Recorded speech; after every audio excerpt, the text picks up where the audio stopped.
Hello everyone, good evening, welcome to Glance Academy. दोस्तों, आज के इस क्लास में हम लोग करेंगे सीसैट के पेपर जो यूपीपीसीएस प्रीलिम्स 2024 का जो एग्ज़ाम है 27 अक्टूबर को, उसके लिए हम लोग ये सीरीज चला रहे हैं, जिसमें हम लोगों ने 2012 का सीसैट पेपर कल कंप्लीट किया था पीवाईक्यूज, और आज हम लोग करेंगे इसी कड़ी में 2013। इसी तरीके से अगले 10 दिन में हम लोग पूरे 2012 से लेकर 2023 तक का पूरा सीसैट पेपर कंप्लीट करेंगे, जिसमें हमारा मेन फोकस कम्युनिकेशन पर होगा, इंटरपर्सनल स्किल पर होगा, हिंदी पर होगा, पैराग्राफ्स पे होगा, रीजनिंग पे होगा, और इंग्लिश पे दोस्तों मेरा फोकस नहीं होगा, क्योंकि मैंने कल ही बता दिया था इसके पीछे लॉजिक कि इंग्लिश में अपने लेवल पर समझ सकता हूं, चीज़ों को कर सकता हूं, लेकिन इतना कैपेबल नहीं हूं कि मैं आपको इंग्लिश पढ़ा सकूं। ठीक है, जो हकीकत है वो मैंने आपको कल भी बता दिया था और आज भी बता रहा हूं। तो चलिए शुरू कर लेते हैं आज की इस क्लास को। और ये हम लोग कर रहे हैं यूथ कंपटीशन की पुस्तक है, जिसमें हम लोगों ने कल सीसैट के 2012 वाले पेपर को कंप्लीट कर लिया था, और आज हम लोग करेंगे 2013 की। वीडियो के नीचे टेलीग्राम चैनल का लिंक दिया गया है, उसे आप ज्वाइन कर लीजिए, क्योंकि वहीं पर इसकी पीडीएफ आपको मिल जाएगी एक साथ पूरी तरीके से। और चैनल में पहली बार हो तो सब्सक्राइब कर लेना दोस्तों, क्योंकि यहाँ पर आपको टेस्ट सीरीज वगैरह भी कराई जा रही हैं, जो ध्येय आईएएस की अभी हम लोग कर रहे हैं। साथ ही साथ यहाँ पर आपको घटना चक्र के शॉर्ट नोट्स की क्लासेस भी कराई जा रही हैं, तपस्या नोट्स की भी क्लासेस कराई जा रही हैं। बहुत सारी चीजें आपको यहाँ पे यूपीपीसीएस, यूपीएससी और आरओ से रिलेटेड सब कुछ यहाँ पे मिलेगा। सारी क्लासेस आपको फ्री में मिलेंगी अच्छे कंटेंट की। तो चलिए शुरू कर लेते हैं आज हम 2013 का पेपर। तो यहाँ पर आपके सामने, तो जिस तरीके से दोस्तों आप लोगों ने कल के 2012 के सीसैट पेपर पे बहुत ढेर सारा प्यार दिया, बहुत सारे लोगों के साथ शेयर किया, उम्मीद करता हूं आज भी आप इस तरीके से इस क्लास को शेयर करेंगे अपने दोस्तों के साथ, और टेलीग्राम व्हाट्सएप ग्रुप में भी इस वीडियो के लिंक को प्रमोट करेंगे। साथ ही साथ हमारे ग्लैंस एकेडमी यूट्यूब को भी सपोर्ट करेंगे। चलिए शुरू कर लेते हैं आज हम 2013 का सीसैट पेपर। यहाँ पर आपके सामने पहला ही पेपर दिया गया है, जो कि आपको पता होना चाहिए। 100 प्रश्न आते हैं सीसैट में, 33% क्वालिफाई होता है, अर्थात 100 में से अगर आपके केवल 33 क्वेश्चन भी आपके सही हो जाते हैं, 33 क्वेश्चन की मैं बात कर रहा हूँ, नंबर ऑफ क्वेश्चन की, मार्क्स की बात नहीं कर रहा हूँ, तो आपका सीसैट क्वालिफाई हो जाएगा। चलिए पहले क्वेश्चन से देख लेते हैं। यहाँ पर पहला प्रश्न दिया हुआ है इंटरपर्सनल स्किल और कम्युनिकेशन स्किल, अर्थात अंतरवैयक्तिक और संचार कौशल।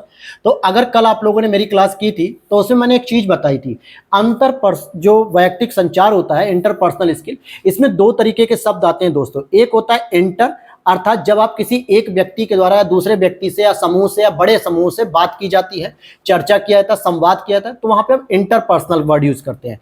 और जब भी आप कभी अपनी अंतरात्मा से बात करते हैं या अपने आप से बात करते हैं, शीशे के सामने खड़े होकर या कहीं पे किसी चीज को गहन अध्ययन करते हुए बात करते हैं, अपने लेवल को चेक करते हैं, तो वहां पे इंट्रापर्सनल स्किल हो जाता है। ठीक है, दोनों में एक अंतर हो जाता है, इंटर और इंट्रा। तो हम यहाँ पे पढ़ रहे हैं इंटरपर्सनल स्किल, क्योंकि आप बनेंगे ब्यूरोक्रेट्स, एसडीएम बनेंगे, यूपीपीसीएस एग्जाम्स को क्वालिफाई करके ब्यूरोक्रेट्स के हिस्से बनेंगे, सदस्य बनेंगे, तो आपको जनता से, आम पब्लिक से पब्लिक डीलिंग करनी है। इट मींस कि उनकी प्रॉब्लम को सॉल्व करना है, सॉल्यूशन प्रदान करना है। तो आपके अंदर बात करने की तरीके होने चाहिए, बात करने का कलात्मक गुण होना चाहिए, किस प्रकार से लोगों को उनके कन्विंस कर सकते हैं कि उनकी समस्या का समाधान किया जाएगा और श्योर कर सकते हैं। तो इन सभी चीजों को चेक करने के लिए आपके इंटरपर्सनल स्किल को चेक किया जाता है, जिसमें पहला ही प्रश्न आपसे पूछ रहा है कि भाई in the process of communication the first step is, यानी संप्रेषण के प्रक्रम में प्रथम चरण क्या होता है। यहां कह रहा है कूट संकेतन, जिसको हम लोग इनकोडिंग कहते हैं, दूसरा मैसेज पूछ रहा है, संदेश, तीसरा वी संकेतन यानी डिकोडिंग, और चौथा है रिसीवर यानी ग्रहण।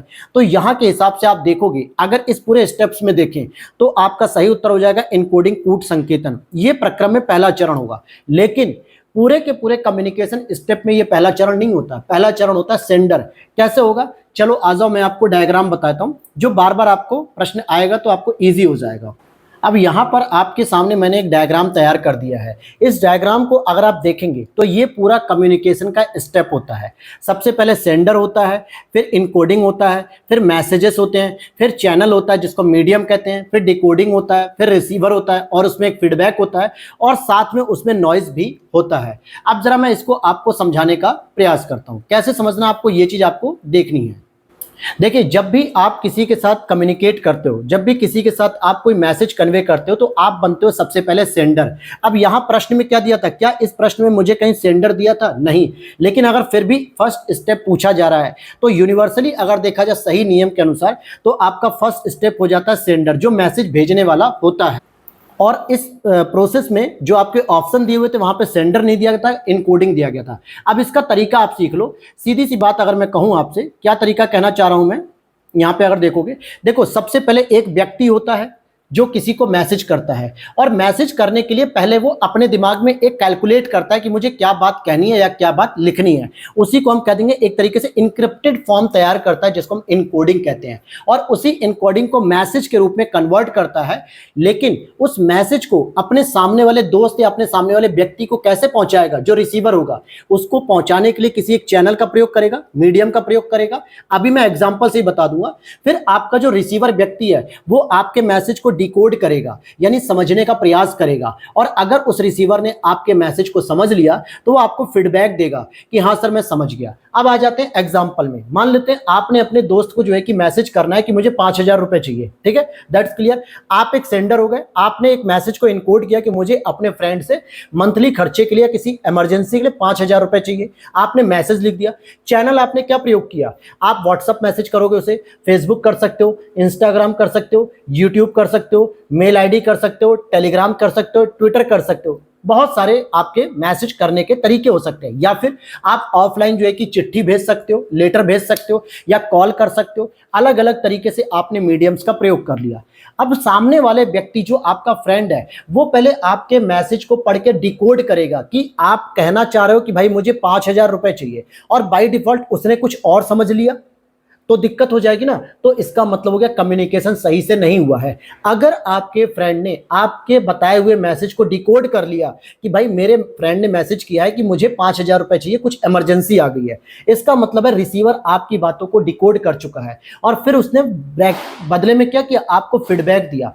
फीडबैक में क्या लिख दिया, फीडबैक में लिख दिया कि ओके ठीक है मैं दे दूंगा, या ठीक है ब्रो अपना जो है कि फोन पे यूपीआई कुछ भी सेंड कर दो। और आपको लगता है कि ठीक है भाई आपके फ्रेंड तक मैसेज पहुंच गया, उसने रिप्लाई कर दिया, तब जाके ध्यान देना, तब जाके पूरा का पूरा क्या हुआ, आपका कम्युनिकेशन का चैनल कंप्लीट हुआ। अगर आपका फ्रेंड फीडबैक नहीं दे पाता है तो ये समझ लो वो कम्युनिकेशन चैनल पूरा नहीं माना जाएगा, क्योंकि जब तक आपके फ्रेंड की तरफ से कोई रिप्लाई नहीं आ जाता है, प्रतिपूर्ति नहीं आ पाती है, फीडबैक नहीं आ पाता है, तब तक ये मान के चलो कि आपका कम्युनिकेशन पूरा नहीं हुआ। और इसी दौरान दोस्तों अगर कोई नॉइज आ जाए, नॉइज का मतलब साउंड नहीं, किसी प्रकार का बैरियर हो, मान लो आपने लिखना चाहा कि आपको 5,000 रुपए चाहिए, ठीक है, और वहां पे ऑटो करेक्शन स्पेलिंग की वजह से क्या हो गया, 5,000 का बन गया 500 और रुपए का बन गया कुछ और, तो आपका क्या हो गया, ये बैरियर हो गई, भाषागत बैरियर हो गया, या कम्युनिकेशन बैरियर हो गया। या आप कॉल पे बात कर रहे हो अपने फ्रेंड से, 5,000 रुपए मांग रहे हो, पीछे से किसी ट्रैफिक की आवाज आ रही है, किसी सिग्नल की आवाज आ रही है, किसी रेलवे प्लेटफॉर्म की आवाज आ रही है, और आपके फ्रेंड को लगा ये 500 रुपए मांग रहा है, उसने तुरंत भेज दिए।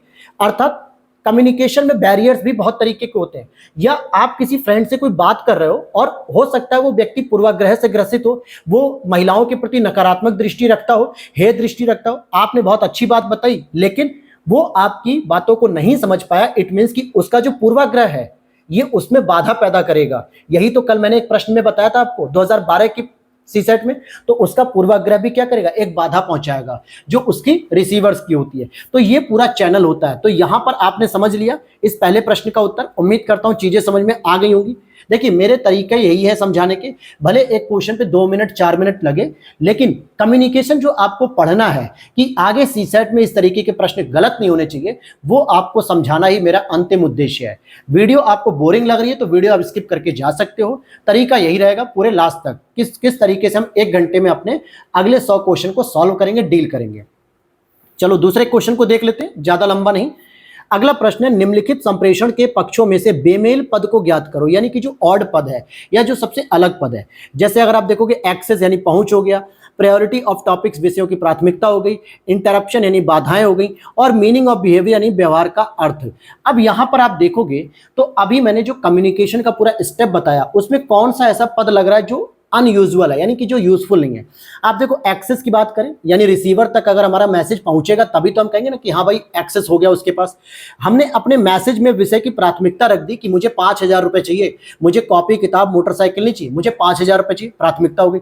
उस कम्युनिकेशन के दौरान बैरियर्स भी होते हैं, बाधाएं भी होती हैं बहुत सारी, आवाज की हो सकती है, साउंड की हो सकती है, भाषा की हो सकती है, या किसी मीडियम्स की हो सकती है, लेकिन व्यवहार का अर्थ ये यहाँ पे कोई यूजफुल नहीं लग रहा है, तो हम इसे इजीली एलिमिनेट कर सकते हैं इस तरीके से। तो यहां पर समझ में आ गया आपको कि किसी संप्रेषण के पक्षों में बेमेल पद क्या व्यवहार का अर्थ, जबकि पहुंच, विषयों की प्राथमिकता, बाधाएं, ये सभी एक ही पक्ष है। यहां तक समझ में आ गया। अब देखो पहला एक मैंने जो डायग्राम बनाया ना, उसी से आपके कम्युनिकेशन से आने वाले जो भी आगे 4-5 प्रश्न होंगे वो सारे सॉल्व होते जाएंगे। बाकी मैं कोशिश करूंगा कि अगर इसकी बुक जो आती है कम्युनिकेशन वाली, वो एक अलग से मैं आपको पढ़ाने की कोशिश करूंगा टाइम मिलने के बाद। गारंटी नहीं दूंगा, लेकिन पेपर पूरे करा दूंगा आपके अगले 10-12 दिन में सीसेट के। उसके बाद कोशिश करूंगा कि आपको वो भी पढ़ा दूं, ताकि और भी अच्छे से आप कम्युनिकेशन में जो प्रॉब्लम फेस करते हो वो चीजें आपकी सॉल्व हो जाए। अगले प्रश्न को देखते हैं। क्वेश्चन नंबर हमारा 3 कह रहा है, निम्नलिखित में से कौन एक अंतर वैयक्तिक संबंधों के निर्माण में समस्या उत्पन्न कर सकता है। अर्थात अगर आप किसी दूसरे व्यक्ति से कोई कम्युनिकेशन कर रहे हो, चाहे वो लड़का हो चाहे लड़की हो, या फिर कोई ग्रुप हो या कोई पब्लिक हो, आप एक सिविल सर्विसेज हो या कुछ भी, तो ऐसी कौन सी बात हो सकती है जो उस कम्युनिकेशन में बैरियर का काम करेगी, समस्या पैदा करेगी। शर्मीलापन, अगर आप अपनी बातों को ही दोस्तों प्रेजेंट नहीं कर पा रहे हो, गर्लफ्रेंड को गए प्रपोज करने और पता चला आप इतने शर्मीले हो गए कि गर्लफ्रेंड ही छोड़ के चली गई, वो कहेगी यार तुम कैसे आदमी हो कि एकदम मतलब लड़कियों से ज्यादा शर्मा रहे हो, है ना। तो देखिए मैं यहाँ पे जो एग्जांपल यूज कर रहा हूँ वो दोस्तों डेली आपकी लाइफ से रिलेटेड होते हैं, वही मैं यूज करता हूँ, ठीक है, जो हम सभी की लाइफ से रिलेटेड होते हैं। अगर मैं बहुत काल्पनिक एग्जांपल्स यूज करने लगे अमूर्त भाषा के, तो हो सकता है आप चीजें नहीं समझ पाओगे। तो कहने का मतलब है कि आप अगर इंटरव्यू देने जाते हो और इंटरव्यू पैनल को अपने आप को प्रेजेंट नहीं कर पाते, किसी बात का सही से उत्तर नहीं दे पाते हो नॉलेज होने के बाद भी, अर्थात आप शर्मीले हो या बोल नहीं पा रहे हो या यूं कहे कि इंट्रोवर्ट हो, बस अपने आप में खोए रहते हो, इट मींस कि ये दूसरे व्यक्ति के साथ आपके कम्युनिकेशन स्किल्स को प्रॉब्लमेटिक करेगा। तो पहला तो हो गया। दूसरा, अगर आपके पास इमोशनल मैच्योरिटी है, जीएस पेपर 4 एथिक्स क्यों पढ़ाया जाता है कि आपके पास इमोशनल मैच्योरिटी है कि नहीं, कि लोगों के प्रति आप संवेदनशील हो कि नहीं, जहां पे संवेदनशील मुद्दे हैं उस पर आपकी राय कैसी है, तो ये तो अच्छी बात है। दृढ़ता, अर्थात आप एसर्टिवनेस हो कि नहीं, अपने निर्णयों पर दृढ़ता परक होते हो। और तदनुभूति यानी एम्पैथी भी होती है आपको, दूसरों की समस्या को अपनी समस्या मान के चलते हो और आप उसके हिसाब से निर्णय लेते हो। जैसे वर्तमान में कोलकाता में जो डॉक्टर, लेडी डॉक्टर थी, उसके साथ गैंगरेप किया गया और उसकी मर्डर कर दी गई, हत्या कर दी गई। तो इस चीज को अगर आप ये फील करते हो कि अगर हमारे किसी फैमिली मेंबर के साथ ऐसा हो जाए, भगवान न करे ऐसा हो, अगर बाई चांस हो जाए, तो आप किस तरीके की मानसिक प्रताड़ना झेलोगे, वही प्रताड़ना इस समय कोलकाता की वो फैमिली झेल रही है। तो आप एम्पैथी कर रहे हो, यानी दूसरों के साथ आप इमोशनली अटैच हो रहे हो, कम्युनिकेट कर पा रहे हो। इट मींस कि बी सी डी तो सही है, परंतु ए वाला आंसर गलत हो जाएगा। मतलब ये एक प्रॉब्लम करेगा आपके अंतरवैयक्तिक संबंधों के निर्माण में।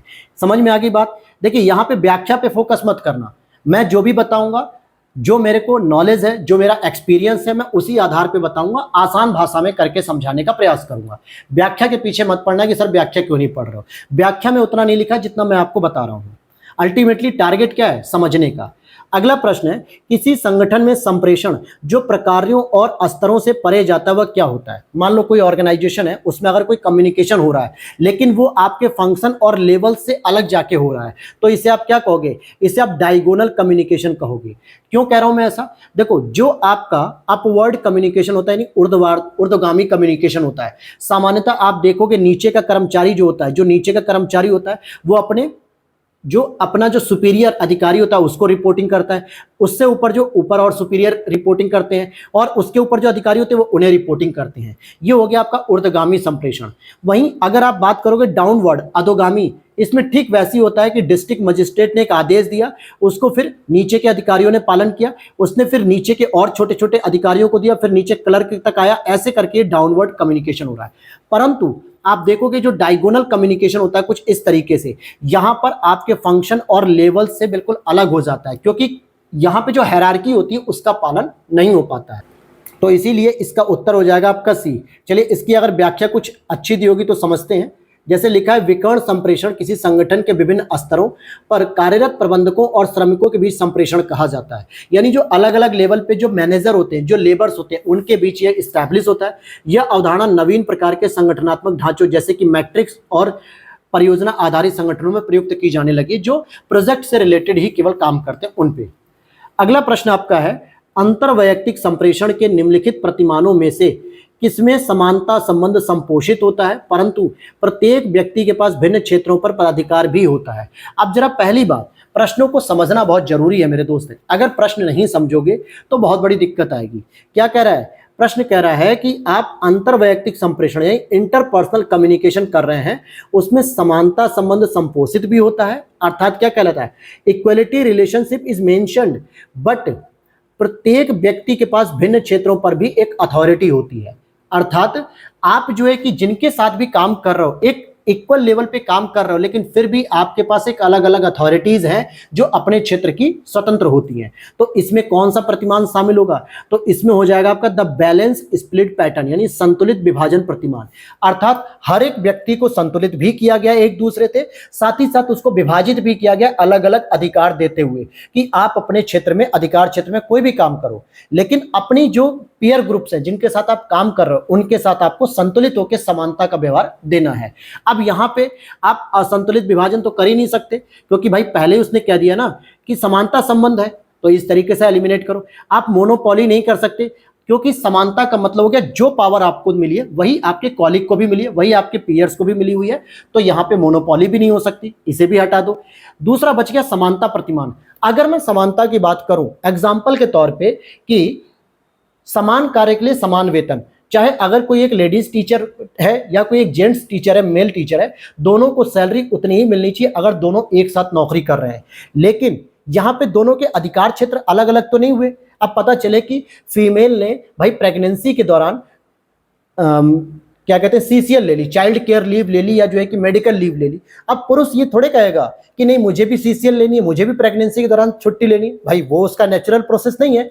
इट मीन्स कि यहां पे समानता प्रतिमान में फिर ये नियम लागू नहीं हो पाता ना, तो इसीलिए A option is the best बनेगा कि संतुलित होने के साथ साथ विभाजन प्रतिमान होना चाहिए, अलग अलग अथॉरिटी को भी ध्यान में रखना है। जैसे क्या लिख रहा है, अंतरवैयक्तिक संप्रेषण के प्रतिमानों में से संतुलित विभाजन प्रतिमान में समानता संबंध संपोषित भी होता है, परंतु प्रत्येक व्यक्ति के पास भिन्न क्षेत्रों के अधिकार भी होते हैं, प्राधिकार मतलब अथॉरिटी भी होती है, और विभिन्न विषयों के जानकार व्यक्तियों के बीच समानता के साथ संबंधों का संतुलित विभाजन प्रतिमान इसे कहा जा सकता है। तो बिल्कुल सही बात है, ठीक है, यही चीज तो मैंने आपको समझाना चाहा। अब यहाँ पे अगले प्रश्न को देखते हैं। संप्रेषण संजालों में से, संजाल का मतलब होता है पैटर्न हो जाता है, नेटवर्क हो जाता है, में से किसमें समूह का प्रत्येक सदस्य केवल अपने से निकटतम सदस्य से ही संप्रेषण कर सकता है।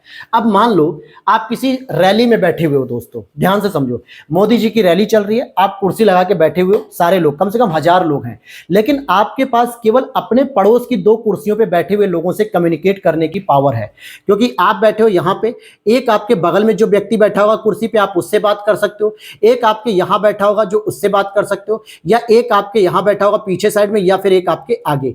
इससे ज्यादा आप कम्युनिकेट नहीं कर पाओगे, क्योंकि आस पड़ोस के जो लोग होते हैं वो आपको जानते नहीं है, आपसे अपरिचित होते हैं, एक तरीके से भी हो सकता है। तो ऐसे नेटवर्क को क्या कहोगे, ऐसे नेटवर्क को हम चैन श्रृंखला कहते हैं, चैन नेटवर्क कहते हैं, जहां पर एक चैन होती है। जैसे मान लो इस तरीके की एक चैन हो गई, जैसे साइकिल की चैन इससे कनेक्टेड होती है ना, ऐसे मोटरसाइकिल की चैन होती है, या बाइक की चैन होती है, साइकिल की चैन होती है। अब यहां पे जो बैठा व्यक्ति होगा वो या तो अपने निकटतम व्यक्ति इससे कम्युनिकेशन कर सकता है या फिर इससे कम्युनिकेशन कर सकता है, लेकिन इन दोनों से नहीं कर सकता, इसी को कहते हैं चैन। अब जरा मेरी बात समझना, ठीक है, जैसे हम लोग कहते हैं ना कि जब हम किसी जगह पे जाते हैं लाइन में, बैंक वगैरह में, एटीएम वगैरह में, तो हम एक लाइन से रहते हैं, क्यू में रहते हैं, तो हम क्या करते हैं अपने आगे या पीछे वाले को ही कह सकते हैं भाई थोड़ा जल्दी करो, आगे चलो, पीछे वाले कहते हैं भाई धक्का मत दो, इससे ज्यादा हम नहीं कम्युनिकेट कर पाते। लेकिन अगर मैं यहाँ पे सर्कल वाला बना दूं तो सर्कल वाले में क्या होता है, सभी के फेस क्या है, सर्कल के अंदर है, तो आप एक दूसरे को इशारे में भी बातें कर सकते हो, यानी सभी से कर सकते हो। लेकिन यहां कह रहा है कि केवल अपने निकटतम सदस्य से ही आप कम्युनिकेट कर सकते हो, तो इसे काट दो। व्हील संजाल भी इसी की तरह, यानी कि पहिए का भी जो संजाल होता है वो भी इसी तरह से, ये भी काट दो। वाई नेटवर्क में अगर आप देखोगे दोस्तों, वाई नेटवर्क में अगर आप देखोगे तो कहीं ना कहीं इस तरीके से जो यहां बैठा व्यक्ति होगा ना, उसको 2 जगह कम्युनिकेट करने की पावर मिल गई, एक यहां पे और एक यहां पे, इसीलिए इसको भी हटा दिया गया। केवल आपका चैन नेटवर्क ही इसमें सबसे सही आंसर बनेगा। समझ में आ रही है बात, जो एग्जांपल्स दे रहा हूं उससे आप कम्युनिकेट कर पा रहे हो, उससे आप कोरिलेट कर पा रहे होंगे। अब अगले प्रश्न पे चलते हैं। जब व्यक्ति यह अनुभव करते हैं कि उनके व्यवहार को प्रतिबंधित किया जा सकता है तो वे एक प्रकार से प्रतिक्रिया करते हैं जिसे कहा जाता है मनोवैज्ञानिक प्रतिघात, यानी कि साइकोलॉजिकल रिएक्टेंस बोल सकते हैं इसको। आप सीधी सीधी बात समझो भाई, अगर आपको लगता है कि आपको बोलने की आज़ादी बंद होने वाली है, आपको बोलने की आज़ादी प्रतिबंधित करने वाली है सरकार मान लो, और उनके व्यवहार को प्रतिबंधित किया जा सकता है, तो वे एक प्रकार से प्रतिक्रिया दे रहे हैं। और प्रतिक्रिया कैसे दे रहे हैं? क्या वो अपने आप को मनोवैज्ञानिक सुरक्षा की स्थिति में रखेंगे? तो ये प्रतिक्रिया नहीं दे रहे हैं, बल्कि वो आगे की स्टेप्स के लिए अलर्ट हो रहे हैं। तो ये भी गलत हो गया। यहाँ पे मनोवैज्ञानिक सतर्कता और सुरक्षा लगभग समान बातें कह रही है, विजिलेंस ये भी हटा दो। और मनोवैज्ञानिक दृढ़ता जो होता है, परसिस्टेंस जो होता है, उससे बेहतर होता है कि आप प्रतिघात कर रहे हो। जैसे कहते हैं ना कि घात का प्रतिघात आघात, अर्थात आप बदले में कोई ना कोई रिएक्शन कर रहे हो, तो आप साइकोलॉजिकल तरीके से प्रतिघात करते हो। इसी का आंसर सी हो जाए। आप ये मान के चलो कि कम्युनिकेशन में जो प्रश्न होते हैं ना, उसके आंसर दोस्तों प्रश्न में ही छिपे होते हैं। बस आपको भले उसकी नॉलेज हो ना हो, लेकिन अगर आपने प्रश्नों की भाषा को समझ लिया तो आपका आंसर 70% चांस होगा कि आपका आंसर सही निकल जाएगा। लेकिन उसके लिए जरूरी है दोस्तों कि आपको शब्दों की समझ होनी चाहिए और आप प्रश्नों की भाषा को समझ पाओ, तभी आप सीसेट के पेपर को आसानी से क्वालिफाई कर सकते हो। अगर आप प्रश्नों की भाषा को समझने में प्रॉब्लमेटिक हो, तो सबसे ज्यादा जरूरी है कि आप बार बार क्लासेस देखो, बार बार आप उसको सीसेट की प्रैक्टिस करो, कुछ मॉडल टेस्ट पेपर करो, तब जाके आपका कम्युनिकेशन वाला चीज सही होगा। अब यहाँ पे आप अगले प्रश्न की ओर देखेंगे। अब यहाँ पे कुछ लोग कह रहे होंगे, सोचेंगे कि जो हमारे हेटर्स होते हैं सभी के होते हैं भाई, वो कहेंगे कि सर आप तो आंसर की देख ले रहे हो और आंसर देख के बता दे रहे हो। लेकिन आप ये देखो ना कि मैंने एक भी जगह एक्सप्लेनेशन का ज्यादा यूज नहीं किया, एक आध जगह को छोड़ के। मैं जितने भी अपने अनुभव हैं उनके माध्यम से उन्हें सिद्ध कर रहा हूं कि भाई इसका आंसर यही होना चाहिए। ठीक है।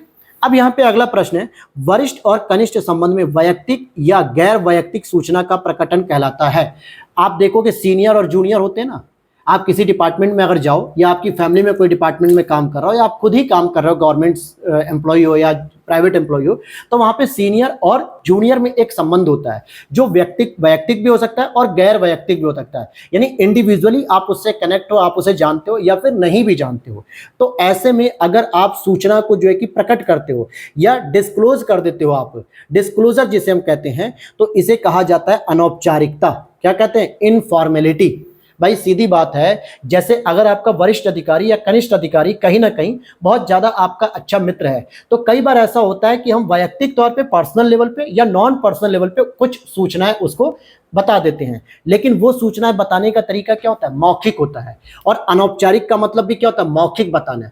आप जब भी सरकारी विभाग या प्राइवेट विभाग में अगर कहीं भी नौकरी कर रहे होंगे या आगे भी करेंगे, तो हमेशा ये मान के चलना कि लिखित प्रमाण का ही, लिखित भाषा, लिखित जो प्रूफ होता है उसी को प्रमाणित माना जाता है। मान लेते हैं कि मैं अगर किसी विद्यालय में टीचर हूं, वैसे तो हूं भी मैं, अगर मैंने बता दिया कि अपने जो बीओ हैं, खंड शिक्षा अधिकारी होते हैं, ब्लॉक एजुकेशन ऑफिसर, उनको कह दिया कि मेरे स्कूल में सर जो है कि मेरे स्टाफ का बिहेवियर अच्छा नहीं है, मेरे यहाँ बच्चे जो है कि अच्छे से पढ़ने नहीं आते हैं, जो भी चीजें, लापरवाही बहुत हो रही है। तो हो सकता है बीओ को मैं जो बात बता रहा हूं अपने अधिकारी को, वो अनौपचारिक तौर पे बता रहा हूं, क्योंकि वो केवल मेरे कह देने मात्र से वो किसी प्रकार का एक्शन नहीं लेगा, जब तक वो मुझसे लिखित रूप से नहीं ले लेगा कि हाँ रिटन फॉर्म में आप दे दीजिए कि हाँ भाई आपके स्कूल में ये व्यवस्थाएं गलत तरीके से चल रही हैं। इसका मतलब क्या हो गया? मेरे और बीओ सर के संबंध अच्छे रहे होंगे, कहीं ना कहीं हमारी पर्सनल टॉकिंग अच्छी होगी, तो मैंने कुछ चीजें उनको बता दी समझाने के लिए या स्कूल की स्थिति बताने के लिए। यही चीज आप हर जगह अप्लाई कर सकते हो, तो इसको हम कहेंगे इनफॉर्मल। ठीक है, चलिए आगे चल देते हैं। अच्छा, इसको हम ग्रेप वाइन भी कहते हैं, यानी अंगूर के गुच्छे की तरह। अब जैसे अंगूर के गुच्छे में आप देखो कि कोई श्रेणी होती है क्या? कोई सीरीज होती है? कोई क्रम होता है? नहीं होता ना। जो गुच्छा जहां से मन करता है वहां से अटैच हो जाता है। तो यहाँ पे अब हम अगले प्रश्न को देखते हैं, क्वेश्चन नंबर 9 को। निम्नलिखित में से कौन सा कौशल किसी के साथ निकट मित्रता को बनाए रखने में सहायक होता है? यार अब इससे बेहतर आप क्या जानोगे? ठीक है, आप किसी भी दोस्त के साथ, चाहे वो लड़का हो, चाहे वो लड़की हो, चाहे आपके पार्टनर हो, किसी के साथ भी आप निकट मित्रता बनाए रखने के लिए क्या कर सकते हो? अपने डेली लाइफ से पूछो ना, आप अपने ही अनुभवों से सीखो।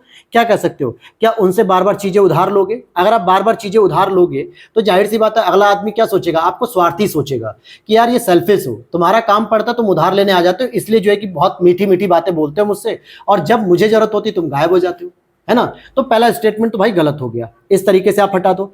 स्वैच्छिक रूप से आवश्यकता पड़ने पर सहायता करना, अर्थात अगर आपके पार्टनर को, चाहे वो मेल पार्टनर हो, फीमेल पार्टनर हो, या आपके दोस्त हो, उन्हें अगर लगता है कि आपकी जरूरत है तो आप तुरंत जो है कि उनके लिए हाजिर हो जाओ, किसी भी वजह से, चाहे रात हो, दिन हो, कुछ भी समय हो, आप हाजिर हो जाओ वहां पे। तो ये आपके लिए बेहतर होता है। और तीसरा, शक्ति अभिप्रेरणा, अगर आप नीड ऑफ पावर, पावर के लिए अगर आप ये काम करो तो गलत है। और पार्टी में प्रसन्न रहना, केवल आप being happy in a party, फिर घर आके नाक मुंह सिकोड़ लेना, तो ये भी गलत है। सीधा सीधा आंसर है दोस्तों, बिल्कुल आसान भाषा में है ना। अगर आप देखो, मैं एक चीज देखूं तो ये चीज आपने भी फील की होगी कि जब भी कभी लड़कों की कोई लड़ाई हो जाती है ना, और अगर उन्होंने अपने हॉस्टल में अपने पार्टनर को या अपने दोस्तों को फोन कर दिया, तो लड़के बिना पूछे रात 2 बज रहा है, 1 बज रहा है, 3 बज रहा है, कितने भी बज रहे हो, अपना बाइक उठाएंगे, साइकिल उठाएंगे, गाड़ी उठाएंगे, कुछ भी उठाएंगे और चल देंगे। हाँ भाई बता कहाँ आना है, वहां आके बाद में पूछेंगे कि बता क्या मामला है, घर पे नहीं पूछते हैं। जबकि ये चीजें थोड़ा सा लड़कियों के साथ अलग है। लड़कियां अगर किसी प्रॉब्लम में फंस जाए तो घर पे ही रह के पूछने लगती हैं, रूम पे ही, कि हाँ बताओ क्या दिक्कत है, कैसे हो गया, क्यों हो गया, कौन था कौन नहीं था। अरे भाई दोस्त हो तो चुपचाप पहले पहुंचो वहां पे। दोस्त अगर मर्डर भी कर रहा है ना, तो भी अगर जरूरत है तो उसके साथ खड़े रहो। 12th फेल में यही तो दिखाया जाता है। जो हमारे आईपीएस साहब बनते हैं, क्या दिखाया जाता है कि वो जाके थाने में हड़काता है, उसके साथ खड़ा रहता है अपने दोस्त के साथ। तो ये चीजें हैं दोस्तों कि स्वैच्छिक रूप से आवश्यकता पड़ने पर सहायता जरूर करनी चाहिए। इससे आपके दोस्त के साथ आपके संबंध और बेहतर होते हैं। तो ये हो गया भैया 9 का बी। समझ में आ रहा है? देखो, मैं जिस पॉइंट ऑफ व्यू को रखना चाह रहा हूं आपके सामने, जिस तरीके से क्वेश्चन को सोचने का तरीका आपके सामने डेवलप कर रहा हूं, जिस तरीके से आपको प्रैक्टिस करा रहा हूं आपके माइंड की, अगर वो चीज आप सीखते चले गए तो मैं गारंटी दे रहा हूं, अगर 25 क्वेश्चन आपके कम्युनिकेशन और इंटरपर्सनल स्किल से आएंगे तो डेफिनेटली आप 20 के आसपास क्वेश्चन सही कर ले जाओगे। और इतना भी अगर सही हो गया तो फिर अच्छा रेशियो है। अब आ जाओ डिसीजन मेकिंग एबिलिटी में। भैया डिसीजन कैसे लेना है? जैसे मान लो लोग और उनकी समस्याएं विलक्षण होती हैं, तो इस स्टेटमेंट से आपको क्या समझ में आ रहा है कि हाँ बात तो सही भाई, लोग और उनकी समस्याएं विलक्षण होती है, यानी कह रहा है कि people and their problems are unique. आपने कई बार सुना होगा ना, अरे तुम लड़के हो तुम्हें क्या पता कि क्या समस्या होती है लड़कियों के पास। फिर लड़के भी कहते तुम लड़कियां हो तुम्हें क्या पता लड़कों के पास कितनी जिम्मेदारियां हैं। फिर ये भी कई बार आपने सुना होगा, अरे तुम लोग अमीर हो तुम्हें क्या पता गरीबी क्या होती है। या तुमने ये भी सुना होगा कि अरे भाई तुम गरीब हो तुम्हें क्या पता कि अमीरों को कितना बच के रहना पड़ता है। इन्फ्लुएंसर की अलग एक समस्या है कि पब्लिक स्पॉट पे कोई ट्रोल ना कर दे। अलग अलग क्षेत्रों में अलग अलग लोगों की समस्याएं दोस्तों बनी पड़ी हैं। तो ये बात तो सही है भाई, हम सुनते हैं अपने आसपास जो है कि। फिर कई लोग यूं भी कहते हैं भाई अरे हम बेरोजगारों की समस्या तुम क्या जानोगे, तुम्हें तो एक नौकरी मिल गई है, अच्छा खासा कमा रहे हो। जो हमें लोग कहते हैं, समाज में लोग हमारे ऊपर कलंक लगाते हैं कि बेरोजगार है पढ़ नहीं रहा है, तुम्हें क्या पता बेरोजगारों की समस्या क्या है ना। हर एक की समस्या है। तो बिल्कुल सही बात है पहला स्टेटमेंट। और सक्रिय श्रवण उस व्यक्ति को जिसे सुना जा रहा है कुछ संप्रेषित करता है।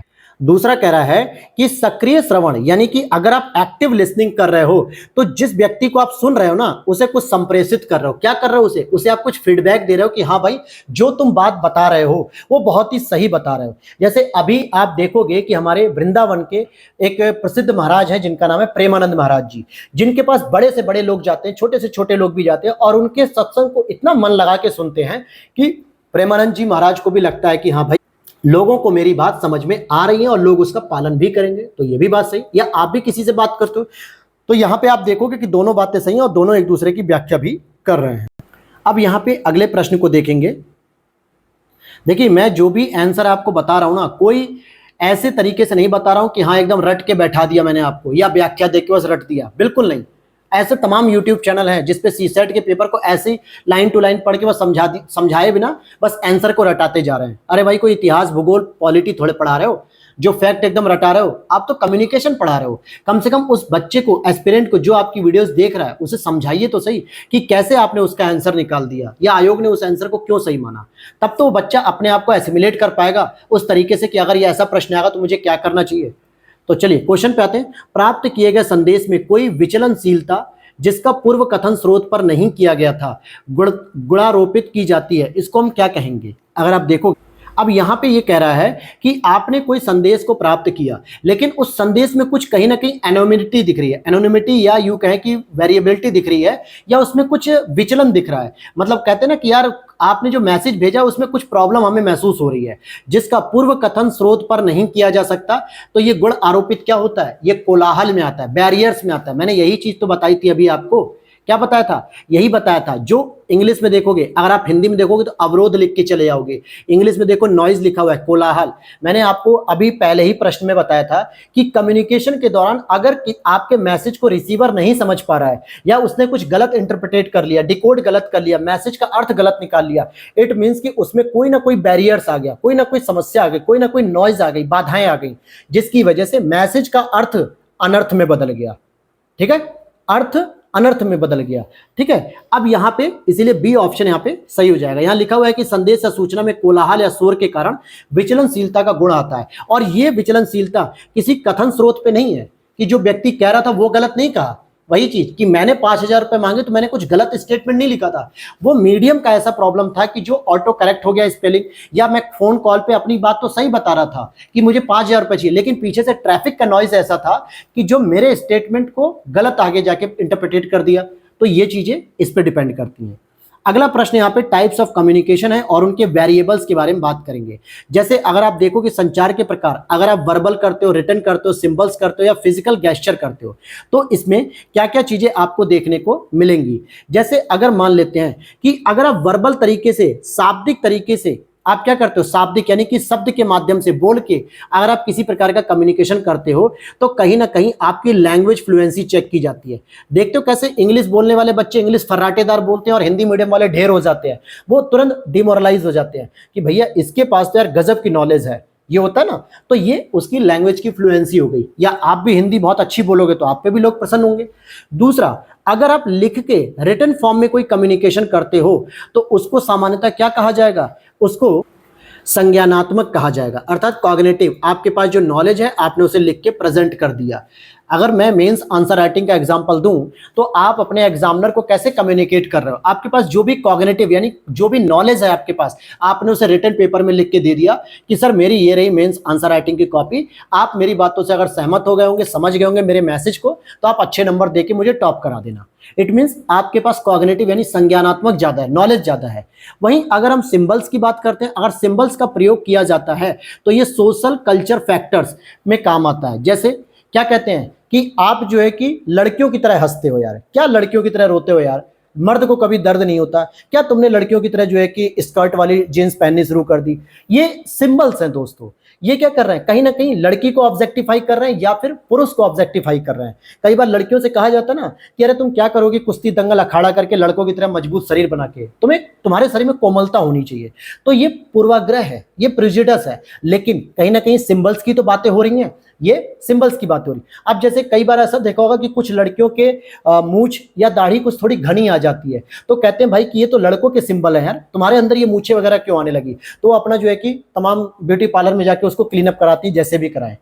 तो कहने का मतलब हो गया कि सिंबल्स क्या कर रहा है, समाज संस्कृति को बता रहा है।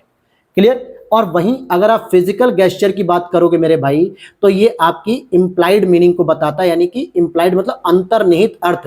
अब जैसे मान लो आप कहीं से चोरी करके आए हो और पुलिस आगे रास्ते में मिल जाए आपको, भले पुलिस आपसे नहीं मिलना चाह रही है, पुलिस आपको पकड़ने भी नहीं जा रही थी, लेकिन आपने किसी की चैन स्नैचिंग की हो और आप रास्ते में जाते जाते पुलिस की गाड़ी आपके सामने आके रुक गई, हालांकि पुलिस वाले को चाय पीनी थी, आपकी बॉडी लैंग्वेज तुरंत बदल जाती है, आपके शरीर से पसीने आने लगते हैं और पुलिस समझ जाती है यार कि तू भाई कुछ तो चोरी करके आया, कुछ झोल है, तो मुझे देख के क्यों डर रहा है। इसका मतलब है कि तेरा जो फिजिकल गेस्चर वो बदल गया।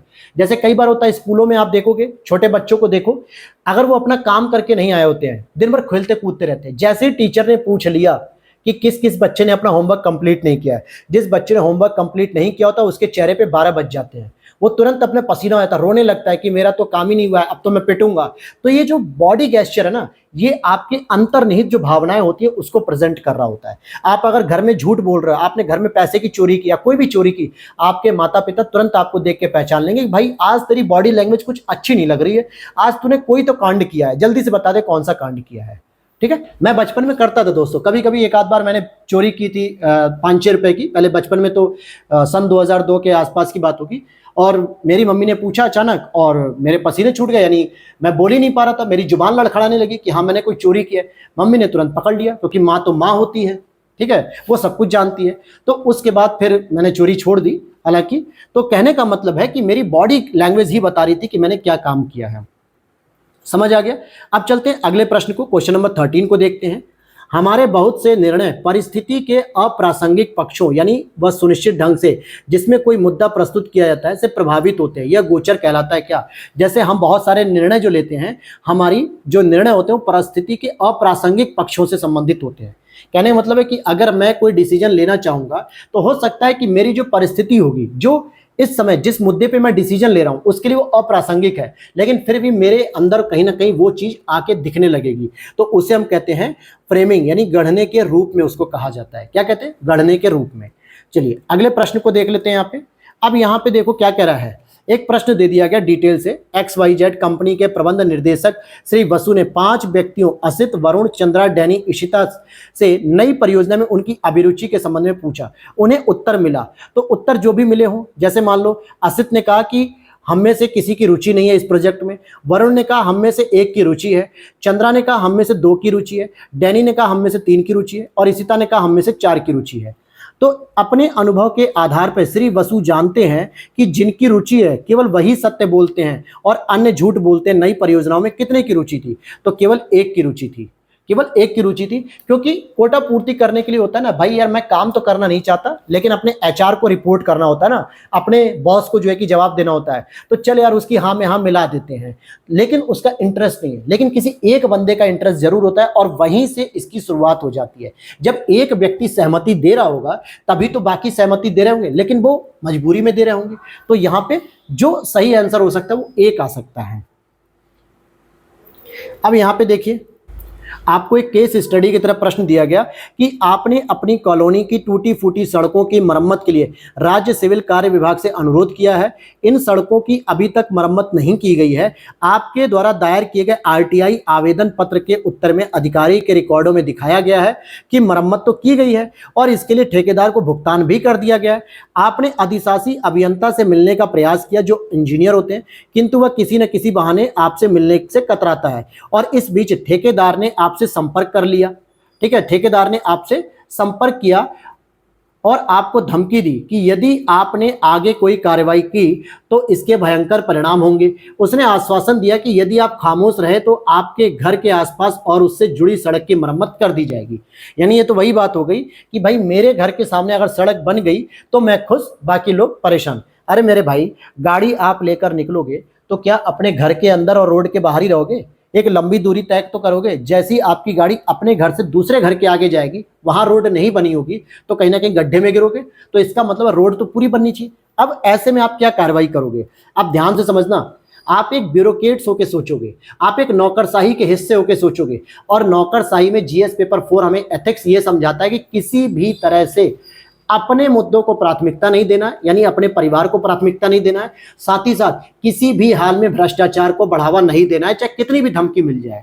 इसीलिए तो बहुत सारे IPS ऑफिसर, IAS ऑफिसर की सरकार ट्रांसफर करती रहती है नेताओं के सोर्स पे, लेकिन फिर भी वो कतराते नहीं है, अपने निर्णय पे अडिग रहते हैं। और यही तो आपसे पूछना चाह रहा है, तो आपको डिसीजन भी पॉजिटिव देना है दोस्तों।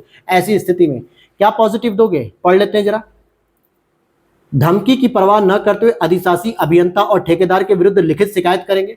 ये ऑप्शन चलो ठीक लग रहा है, लेकिन और भी तो पढ़ लें। चुप रहेंगे और ठेकेदार के इस प्रस्ताव को मान लेंगे, बस यहीं पे गलत। क्योंकि आप अगर चुप रह गए तो as a bureaucrats, as a civilian, as a नागरिक आपने भ्रष्टाचार को पनाह दे दी, भ्रष्टाचार को बढ़ावा दे दिया। आगे, आप पहल कर अपनी कॉलोनी के लोगों को इकट्ठा करके सिविल अधिकारियों तथा ठेकेदार के विरुद्ध एक संयुक्त ज्ञापन प्रस्तुत करेंगे। यह भी सही है, A और C दोनों सही हैं। अब आगे हम देख लेते हैं, इसमें अपना आवास एक बेहतर कॉलोनी में स्थानांतरित करने की सोचेंगे जहां अधिक उत्तरदायी और बेहतर नागरिक एजेंसी की सेवाएं उपलब्ध हो। देखो, विभाग में जब आप जाओगे तो हर जगह कमियां हैं, तो D ऑप्शन तो पहले काट दो कि भाई आप कहां कहां जाके अपने घर को शिफ्ट करते रहोगे। हर जगह बारिश के मौसम में सड़कें खराब हो जाती हैं, तो क्या अपने घर को बदलोगे? ये तो कोई लॉजिकल सॉल्यूशन हुआ नहीं। अब यहाँ पे देखो, पहला और तीसरा दोनों में ही कहा जा रहा है कि हम अधिशासी अभियंता और ठेकेदार के विरुद्ध कार्रवाई करेंगे। क्या लिखा? सिविल अधिकारियों और ठेकेदार, दोनों में यही है। लेकिन पहले वाले से C वाला ज्यादा बेहतर है, क्योंकि यहां पे आप अकेले नहीं हो। भाई धमकी अगर आपको अकेले दी गई है तो आप अगर अकेले पड़ गए तो डर जाओगे। और आपने बचपन से पढ़ा है लाठी वाला कि एक लाठी की अपेक्षा 100 लाठियां मजबूत होती हैं, क्योंकि एकता में शक्ति होती है। वो लकड़ी का गट्ठर वाली कहानी पढ़ी होगी बचपन में, जो नहीं तोड़ पाते। तो आप अकेले ना होकर अपनी कॉलोनी के सभी लोगों को एकजुट करिए, उनको कन्विंस करेंगे, और उसके बाद अगर आप खिलाफ कंप्लेन करेंगे तो ठेकेदार कितने लोगों से बदला लेगा, कितने लोगों को चुप कराएगा? नहीं हो सकता। तो C option is the clear हो गया। ठीक है, तो देखिए आंसर आपको इसी तरीके से निकालने हैं दोस्तों। ठीक, जब कोई व्यक्ति अपने जब कोई व्यक्ति किसी निर्णय के वांछित लक्ष्य के बारे में काफी कम जानता हो और जब निर्णय के विकल्प अस्पष्ट हो तो ऐसी परिस्थिति क्या कहलाती है। यानी अगर आपको कोई निर्णय करना हो, डिसीजन लेना हो और आपको यह भी नहीं पता कि आपका क्या लक्ष्य है, ठीक है, बहुत कम जानते हो और साथ ही साथ निर्णय के कोई विकल्प भी क्लियर नहीं है कि मैं क्या करूं, तो ऐसे में आप संदिग्ध की स्थिति में रहते हो। अनिश्चित तो नहीं हो सकते, ठीक है, निश्चित भी नहीं हो सकते। जोखिम भरी तो तब होगे ना जब आपको लक्ष्य के बारे में पता होगा या विकल्पों के बारे में पता होगा, ठीक है। जोखिम भरा तो तब होता ना, तो ये संदिग्ध की स्थिति में आ गया कि भाई ऐसे में क्या होगा, कोई पता नहीं है। अगला प्रश्न है आपका 17 नंबर का प्रश्न देखें, क्या कहता है 17 प्रश्न। यहां पे कह रहा है निम्नलिखित में से कौन सा समूह निर्णय लेने की विशेषता नहीं है। मतलब कौन समूह निर्णय लेने की विशेषता नहीं है। जब भी आपको कोई ग्रुप डिसीजन लेना पड़ता है तो इसमें कौन सी ऐसी विशेषता है जो इसमें शामिल नहीं। यहां पे देखोगे कि सदस्य विचारों की वर्धित विविधता प्रस्तुत करते हैं। बिल्कुल, सदस्य क्या होते हैं, जितने भी सदस्य होते हैं उस समूह के, वो सभी के सभी क्या करते हैं, अपने अपने विचार रखते हैं किसी समाधान पे, किसी मुद्दे पर। तो भाई सबके विचार कुछ ना कुछ नए नए बातों को लेकर आते हैं, तो ये तो बिल्कुल रहेगा। सदस्य समाधान की वर्धित स्वीकृति की ओर ले जाते हैं, ये भी बात सही है। वर्धित का मतलब क्या हो गया, एक्सेप्टेंस की बात करते हैं, ठीक है। यानी आप देखोगे इंक्रीज्ड एक्सेप्टेंस, वर्धित स्वीकृति, यानी जब सदस्य अपने समाधान के तरीके प्रस्तुत करते हैं, कोई कहता है कि इस समस्या का ये समाधान हो सकता है, कोई कुछ कहता है, कोई कुछ कहता है, तो हम धीरे धीरे सबकी बातों में से कुछ फिल्टर फॉर्म निकालते हैं, फिल्टर्ड करते हुए हम आंसर की तरफ जा रहे होते हैं, तो ये भी सही है। फिर देखते हैं सदस्य कार्यकुशल होते हैं और सदस्य प्रभावकारी होते हैं। भाई देखो, इफिशिएंट होना और इफेक्टिव होना दोनों में अंतर होता है। कोई व्यक्ति कार्यकुशल है, चलो वो ठीक है, अपने काम को तत्परता से और लगन से करता है, लेकिन हो सकता है वो प्रभावकारी ना हो, ठीक है। तो यहाँ पे इफेक्टिव होना सबसे इंपॉर्टेंट है, इसीलिए तीसरा वाला स्टेटमेंट गलत होगा कि ये समूह निर्णय। अब जैसे मान लो मोदी जी हैं, मोदी जी कार्यकुशल भी हैं, ठीक है, लेकिन पूरी कैबिनेट में वो सबसे ज्यादा प्रभावकारी भी हैं। इवन कि पूरी बीजेपी पार्टी में ही सबसे अधिक नाम किसके चलते, मोदी जी के। तो भाई मोदी जी का प्रधानमंत्री बनना तो तय है, भले वो अगर वो कार्यकुशल भी न होते तो भी प्रभावकारी हैं, इसलिए उनको प्रधानमंत्री बनाया गया। एक छोटा एग्जाम्पल मैं इसी से जोड़ दूं, आप भी इस बात से एग्री करते हो और करोगे भी कि नितिन गडकरी एक बहुत अच्छे कैबिनेट मिनिस्टर हैं। सड़क परिवहन मंत्रालय उन्होंने जिस रफ्तार से शुरू किया 2014 से लेकर 2024 तक, भारत में सड़कों का एक बहुत बड़ा जाल बिछाया इन्होंने। बहुत बड़े स्तर के आपके expressway, highway, national highway, state highway, हर जगह इन्होंने मदद की। कार्यकुशल बहुत अच्छे हैं, है कि नहीं है। कई लोगों को यह भी उम्मीद थी कि इस बार नितिन गडकरी को प्रधानमंत्री बन जाना चाहिए, लेकिन बीजेपी पार्टी में अभी उनकी प्रभावकारिता कम है। मोदी जी के सामने तो कम है भैया, योगी जी के सामने इवन की कम है। तो इसका मतलब क्या होगा कि व्यक्ति का प्रभावकारी होना भी जरूरी है, इसलिए उसके डिसीजन की वैल्यू दी जाती है। आप घर में 4 लोग हो, आप घर में सबसे छोटे हो, आपकी बातें भले सही होंगी, आपका डिसीजन सही होगा, लेकिन आपके डिसीजन को कोई मानेगा नहीं। क्या कहेगा, अरे यार तुम घर में छोटे हो, तुम्हारा कोई प्रभाव नहीं है, तुम्हारी कोई वैल्यू नहीं है, ठीक है। वहीं अगर आपके बड़े भाई का डिसीजन हो सकता है गलत भी हो, लेकिन उसका इफेक्ट है, वो प्रभावकारी है, तो उसके डिसीजन को माना जाएगा। तो इस तरीके से आपको डिसीजन को एक्शन आंसर लेना है। चलिए अगले प्रश्न की ओर चलते हैं। अब यहां पर हम देख लेते हैं क्या कहा जा रहा है इसमें, कि निर्णय लेने में निर्णायक कथनों को जाना जाता है। जो निर्णय लेने में जो जजमेंटल स्टेटमेंट होते हैं, इसे कहा जाता है ह्यूरिस्टिक, स्वतः शोध के रूप में, यानी कि आप खुद खोज के इसका आंसर निकालते हैं, ठीक है। और निर्णय लेने में जो निर्णायक कथनों में के स्वतः शोध को किस नाम से जानता है, तो उपलब्धता स्वतः शोध, प्रतिनिधिक स्वतः शोध और समायोजन आश्रय स्वतः शोध। अब यहाँ पे चलते हैं लॉजिकल एंड एनालिटिक एबिलिटी की बात करते हैं। कैसे होगा, निम्नांकित में से तर्कणा का अंतिम सोपान कौन सा होता है। भैया रीजनिंग का जो लास्ट स्टेप होता है वो क्या होता है। अगर आप तर्कणा का अंतिम सोपान देखोगे तो सबसे पहले 4 सोपान होते हैं। पहले तो प्रिपेयर्डनेस होनी चाहिए, फिर हाइपोथेसिस होनी चाहिए, फिर उसका जो है कि निगमन होना चाहिए और बाद में वेरिफिकेशन होना चाहिए। तो कहने का मतलब हो गया कि अगर आप कोई चीज लॉजिकल रीजनिंग लगा भी रहे हो तो पहले तो आप उसके लिए तैयार हो जाओ, फिर आप एक हाइपोथेसिस बना लो कि हाँ इस तरीके की परिकल्पनाएं हो सकती है, यानी अपने दिमाग में काल्पनिक वस्तु को तैयार करो और उसके बाद उसको डिडक्शन करो, यानी एग्जाम्पल्स ढूंढो उसके लिए, और बाद में उसको वेरिफिकेशन करो कि हाँ आपने जिस तरीके से शुरुआत की थी अपनी हाइपोथेसिस माइंड में बना के और फाइनली जाके वही आपको रिजल्ट भी मिला, इट मींस कि ये बिल्कुल लॉजिकल रीजनिंग सही है। जैसे रीजनिंग के प्रश्न सॉल्व करते हैं तो हम लोग अलग अलग रीजनिंग लगाते हैं ना, एक ही प्रश्न के एक ही सेम उत्तर को अलग अलग तरीके से लोग रीजनिंग के प्रश्न को सॉल्व करके आते हैं और आंसर सही आ जाता है। तो अलग अलग तरीके से लगा रहे हैं, लास्ट में वो लोग क्या करते हैं अपना वेरीफाई कर लेते हैं कि हाँ सही है ये बात, तो इसका मतलब ये हो जाएगा आपका सत्यापन। अब अगले प्रश्न पे आते हैं। जब एक निष्कर्ष देखिए आपको लग रहा होगा सर अभी तक 20 क्वेश्चन ही हुए हैं और टोटल आप 44 मिनट की क्लास हो चुकी है। तो मैंने शुरू में ही कहा था कि कुछ सेगमेंट पे मैं फोकस करूंगा, कुछ पे नहीं। मेरा मेन उद्देश्य रहेगा कि कैसे भी करके आपको इंटरपर्सनल स्किल और हिंदी को सही कर दिया जाए, तो उसी पे हमारा ज्यादा फोकस रहेगा। यहां देखते हैं, जब एक निष्कर्षता प्राय अव्यक्त या व्यक्त रूप में एक संभाव्यता कथन के रूप में अभिव्यक्त किया जाता है तो यह संदर्भित कहता है। यानी इसको क्या कहा जाएगा, इंडक्टिव रीजनिंग यानी आगमनात्मक तर्क। अर्थात जब एक निष्कर्षता प्राय अव्यक्त है या व्यक्त है, यानी निष्कर्ष के तौर पे हम कोई एक ऐसा स्टेटमेंट यूज कर रहे हैं जो या तो प्रेजेंट कर रहा है या नॉन प्रेजेंटेबल है, यह एक संभाव्यता के कथन को दिखाता है, तो इसे हम आगमनात्मक तर्क कहते हैं। अब यहां पर देख लो, अगला प्रश्न है कि मनोरंजन के लिए फिल्में अनिवार्य हैं। ये स्टेटमेंट ही अपने आप में गलत हो गया, लेकिन फिर भी हमें कंक्लूजन यहीं से निकालना है। क्या निकालना है कंक्लूजन? तो कंक्लूजन है कि फिल्में मनोरंजन का एकमात्र साधन है। सभी, केवल, कभी नहीं, एकमात्र, ऐसे शब्दों को आपको काट देना है क्योंकि 99% गलत होती है। अब मुझे एक बात बताओ कि फिल्में ही केवल मनोरंजन का साधन है क्या? आजकल तो बहुत सारे साधन हो गए आपके। फिल्म देख लो, गेम खेल लो, indoor game, outdoor gaming, PUBG खेल दो, फ्री फायर खेलो, पता नहीं क्या क्या खेलते हैं। बहुत सारे लोग जो है कि रील्स बनाते हैं, स्टैंड अप कॉमेडी देखते हैं, अलग अलग तरीके हो सकते हैं अब तो मनोरंजन के। तो भाई ये तो पहला स्टेटमेंट गलत हो गया। लोग फिल्मों में आनंद लेते हैं, हाँ ये बात सही है, इसलिए फिल्म लोग ज्यादा देखते हैं। और लोग नाटक नापसंद करते हैं, ऐसा नहीं है। सारे लोग नाटक को नापसंद करते हैं, ऐसा हो ही नहीं सकता।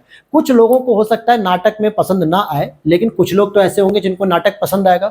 तो कह सकते हो कि ये जो कथन दिया गया ना, मनोरंजन के लिए फिल्में अनिवार्य हैं, अपने आप में पहली बात तो गलत है, लेकिन फिर भी अगर हम इसे सत्य मान लें तो सेकंड वाला ही केवल सही होगा कि लोग फिल्मों में आनंद लेते हैं, इसलिए फिल्में देखना ज्यादा पसंद करते हैं। जैसे मैं खुद जो है कि बहुत सारी फिल्म देखता हूं, जो भी नई रिलीज होती है मूवी, उसे मैं पहले या दूसरे दिन जरूर देखने की कोशिश करता हूं, क्योंकि मुझे फिल्मों से काफी कुछ सीखने को मिलता है। यहां पे आते हैं तो यहां पे देखोगे मनोरंजन के लिए फिल्में अनिवार्य हैं, कथन से निष्कर्ष यही लगता है कि लोग फिल्मों में आनंद लेते हैं, तो केवल सी वाला हो जाएगा, कथन 2। अब यहाँ पे आ गए भैया रीजनिंग, और रीजनिंग मैंने आपको पहले ही बताया था कल की क्लास में कि मैं यहाँ पे रीजनिंग और मैथ सिखाने नहीं बैठा हूँ आपको सी सेट में, क्योंकि इसके लिए आपको अलग से यूट्यूब पे बहुत सारी क्लासेस लोग करा रहे हैं सी सेट में, रीजनिंग की अलग, मैथ की अलग। आप वहां से प्रैक्टिस जरूर करते रहिए। मेरा जो उद्देश्य है कि जो यूट्यूब पे लोग कम्युनिकेशन को अच्छे से नहीं पढ़ा रहे हैं, जो इंटरपर्सनल स्किल को नहीं पढ़ा रहे हैं, लॉजिकल रीजनिंग को नहीं पढ़ा रहे हैं, यानी डिसीजन मेकिंग को नहीं पढ़ा रहे हैं, उसे सही तरीके से समझा सकूं, ताकि आपके हिंदी मीडियम वाले बच्चों के लिए ये प्रॉब्लम नहीं आनी चाहिए कि कम्युनिकेशन कैसे सॉल्व करें। ठीक है, फिर भी जो प्रश्न बनेंगे वो हम लोग करते चलेंगे। ठीक, तो चलिए अब हम यहां से देखेंगे। चलो अच्छा, एक ये प्रश्न देख लो। जैसे कुछ प्रश्न अगर बहुत इजी है वैसे तो। अब यहाँ पे कह रहा है कौन सी आकृति ऐसी जो सबसे अलग है। भाई जो भी डबल डबल लाइन की सभी है, लेकिन सब उसी डिजाइन को रिपीट कर रही है जो उनके आउटर या इनर में, लेकिन यहाँ पे क्या स्क्वायर के अंदर क्या हो गया, ट्राइंगल, तो ये सीधे सीधे गलत हो गया। अब फिर इसी तरीके से आप देखो यहाँ पे निम्नलिखित युग्मों में से किसमें वही संबंध है जो जे एल और डब्ल्यू जेड के बीच में है।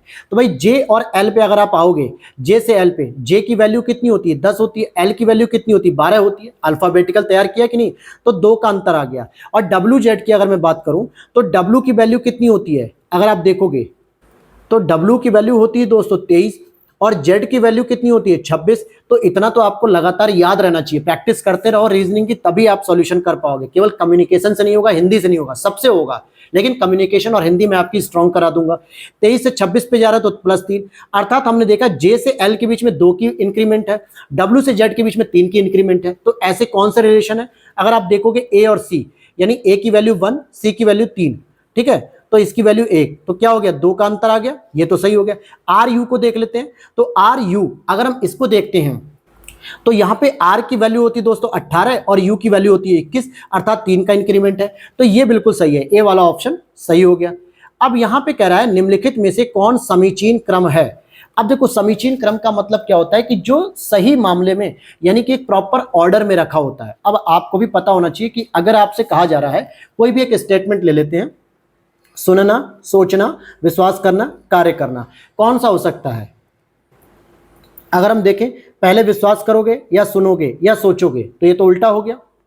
सबसे पहले आप किसी भी बात को सुनोगे, फिर उसके बाद उस बात पे विचार करोगे, मंथन करोगे, जैसे एग्जाम्पल के तौर पे किसी ने कह दिया कि अगर आप रोज प्रतिदिन सुबह 4 बजे उठ के नित्य क्रिया करके, नहान करके, स्नान वगैरह करके और प्रतिदिन सुबह 5 बजे उठ के अगर आप योगासन करते हो तो आपके शरीर में एक पॉजिटिव एनर्जी आएगी, आपके माइंड में ब्लड अच्छे से सर्कुलेट होगा और आप बहुत ताजगी भरा महसूस करोगे। और साथ ही साथ अगर इसके साथ आप अपने भगवान या अपने इष्ट की पूजा करते हो तो आपको और भी मतलब कि ओजस्वी आप एक तरीके से दिखोगे, एक अच्छे प्रोडक्टिव इंसान बनोगे।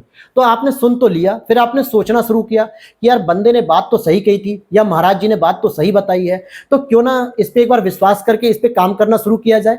तो ये क्रम हो गया, ये क्या हो गया, क्रम हो गया। आपने पहले सुना, फिर उस पर सोचा, फिर उस पर विश्वास किया कि चलो ठीक है, हम मान के चलते हैं कि हम 15 दिन करेंगे, देखते हैं, हो सकता है मेरा शरीर जो है कि अच्छा हो जाएगा और मैं थोड़ा सा प्रोडक्टिव माइंड का हो जाऊंगा और माइंड मेरा काफी रिलैक्स रहेगा। और फिर फाइनली आपने उस पर कार्य करना शुरू कर दिया। तो ये बिल्कुल क्रोनोलॉजी बिल्कुल सही है, ठीक है। और ये सभी चीजें आप लोग डेली बेसिस पे कर रहे हो, डेली अपनी लाइफ में इस चीजों को एग्जाम्पल में फेस करते हो। बस फर्क क्या है कि आप इन चीजों को यहां से कनेक्ट नहीं कर पाते हो आंसर को कि कैसे निकालें। अभी तक मैंने जितने भी क्वेश्चन सॉल्व कराए उसमें लगभग एग्जाम्पल वही थे जो आपके डेली लाइफ में मिलते हैं। अगला प्रश्न है आपका, डॉक्टर और नर्स में वही संबंध है जो पुलिस इंस्पेक्टर और किस में हो सकता है। भाई डॉक्टर के साथ एक नर्स क्या होता है, एक असिस्टेंट के रूप में होती है, ठीक है, लेडीज चाहे जेंट्स। उसी तरीके से पुलिस इंस्पेक्टर के साथ एक कांस्टेबल जरूर होता है जो उसके असिस्टेंट के रूप में होता है। अगले प्रश्न को देखते हैं, यहां पे क्या कह रहा है कि निम्नलिखित युग्मों में से किसमें वही संबंध है जो ऑस्ट्रेलिया और महाद्वीप, यानी ऑस्ट्रेलिया अपने आप में एक महाद्वीप है दोस्तों। इसी प्रकार से अगर आप देखोगे यानी महाद्वीप के अंतर्गत काउंट होती है ऑस्ट्रेलिया की, तो आप देखोगे जहाज जो बहुत सारे हैं उसी में एक जहाज का नाम विक्रांत है। तो ये हो गया। अब यहां पे कह रहा है 3 कथन दिए गए हैं और इसमें आपको चेक करना है कि श्याम हरि का पिता नहीं है, हरि सुरेश का बेटा है, सुरेश के 3 बेटे हैं। तो अब ये आपको ब्लड रिलेशन पूरा निकालना है। कैसे करना है, बहुत सारी यूट्यूब पे वीडियोस पड़ी हुई हैं, आप देख लो ब्लड रिलेशन कैसे सही करते हैं हम अपने सीसेट के लिए, आप वहां से इसका आंसर निकाल सकते हो। अब यहां पे देखो प्रश्नवाचक चिन्ह में पूछा गया CDHIMN। अगर आप देखोगे सी के बाद डी आता है बिल्कुल, एच के बाद आई आता है बिल्कुल, एम के बाद एन आता है बिल्कुल, लेकिन प्रत्येक एक ग्रुप में कहीं ना कहीं एक मतलब कि जो आपके लेटर हैं उनको मिस किया जा रहा है। मिस किया जा रहा है कैसे, समझो अगर मेरी बात को। देखो सी से एच पे आए और एच पे एम पे आए, फिर एम से नेक्स्ट पे आएंगे, तो मान लो 5-5 का अंतर है क्योंकि सी की वैल्यू 3, फिर उसके बाद 8 हो गई एच की वैल्यू और एम की वैल्यू हो गई 13। तो 13 के बाद और 5 जोड़ोगे तो 18 हो जाएगी और 18 किसकी वैल्यू होती है, आर की वैल्यू होती है, यानी पहला लेटर तो आर आ गया। अब दूसरा देखो DIN, यानी डी की वैल्यू 4 हो गई, आई की वैल्यू 9 हो गई और एन की वैल्यू 14 हो गई, अर्थात 5-5 का अंतर हो रहा है। और 14-5 19, 19 किसकी वैल्यू होती है, एस की वैल्यू होती है, तो ये हो गया RS। तो ऐसे करके आपको निकाल लेना है। अब यहाँ पे कैलेंडर है, यदि पहली अक्टूबर को सोमवार पड़ता है तो उस महीने की 20 तारीख के 3 दिन बाद कौन सा वार पड़ेगा। 3 दिन का मतलब वही दिन। भाई अगर यहां पे मैं कहूं आपको, हालांकि मैं कैलेंडर वगैरह ज्यादा नहीं पढ़ाता हूं, लेकिन मैं यहां पे कह दूं कि भाई 1 अक्टूबर को क्या मिला आपको, ये आपको मंडे मिल गया। तो मुझे ये बताओ कि 7 दिन के बाद 8वीं जो तारीख होगी वो फिर से मंडे आएगी कि नहीं आएगी। आप काउंट भी कर लो, Monday, Tuesday, Wednesday, Thursday, Friday, Saturday, Sunday, 7 दिन बीत गए आपके, 1 2 3 4 5 6 7, फिर 8वीं तारीख किस पे आ गई, मंडे पे आ गई। यानी अगर मैं 8 अक्टूबर की बात करूं तो सेम डे रहेगा मंडे, यानी कितना मैंने ऐड किया, 7 ऐड किया। तो 8 में अगर मैं 7 और ऐड कर दूं तो कितना मिल जाएगा, 15 मिल जाएगा। ठीक है, ध्यान से समझना, कितना मिल गया, 15, यानी कि 15 तारीख को भी कौन सा दिन मिल गया मुझे, मंडे मिल गया। और यहां कह रहा है कि 20 तारीख के 3 दिन और, तो 3 दिन के बाद नहीं, वो तीसरा दिन ही पूछ रहा है। हमेशा इस स्टेटमेंट को ध्यान देना, 3 दिन का बाद मतलब होता है तीसरा दिन ही, अर्थात 23 तारीख का बता दीजिए। 20 के बाद 3 दिन और जोड़ोगे 23 तारीख, तो भैया 15 में 7 और जोड़ दो, 22 तारीख आ जाएगी। और 22 में क्या होगा, फिर से मंडे होगा, तो 23 में ट्यूसडे आ जाएगा। नहीं, यहां पे तो गड़बड़ होगी दोस्तों, इसका तो आंसर वेडनेसडे आ रहा है। ठीक है, अच्छा यहां पे ठीक है, ये 3 दिन बाद का मतलब ये उसी को ले रहा है। ठीक है, 3 दिन बाद का मतलब हो गया 1 दिन आगे की बात कर रहा है, अर्थात यहां पे सीधे 24 तारीख पूछ रहा है। तो मैं 23 तारीख तक ट्यूसडे लेकर आ गया आपको और 24 आपका वेडनेसडे हो गया, तो ये आंसर हो जाएगा। ऐसे निकाल सकते हैं आप। तो अब यहां तक आपने पूरा जो है कि अपना रीजनिंग और मैथ आपको प्रैक्टिस कर लेनी है, क्योंकि वो मैं यहां नहीं बताऊंगा। ठीक है, क्योंकि जीएस में पढ़ा रहा हूं, बाकी कम्युनिकेशन आपको पढ़ा रहा हूं और थोड़ा हिंदी भी आपको समझा दे रहा हूं कि कैसे आपको आंसर को चयन करना होता है। बाकी रीजनिंग और मैथ आप यूट्यूब से अदर वीडियोस देख देख के अपनी तैयारी जरूर करते रहिएगा। केवल इस पे कम्युनिकेशन पे ही निर्भर मत रहिएगा। ठीक है। अब प्रश्न नंबर 64 से 67 तक के हम प्रश्नों को सॉल्व करेंगे। भाषा का प्रयोग दो रूपों में किया जाता है, एक तो सामान्य जिससे लोक में व्यवहार होता है, दूसरा साहित्य रचना के लिए। यानी एक भाषा तो वो होती है जिसमें हम और आप आपस में बात करते हैं इनफॉर्मल तरीके से, और एक भाषा वो होती है जो साहित्य यानी पुस्तकों में लिखी जाती है, जो हमारी आम भाषा से अलग होती है, जिसमें प्राय अलंकारिक भाषा का प्रयोग होता है, अलंकारों का प्रयोग होता है।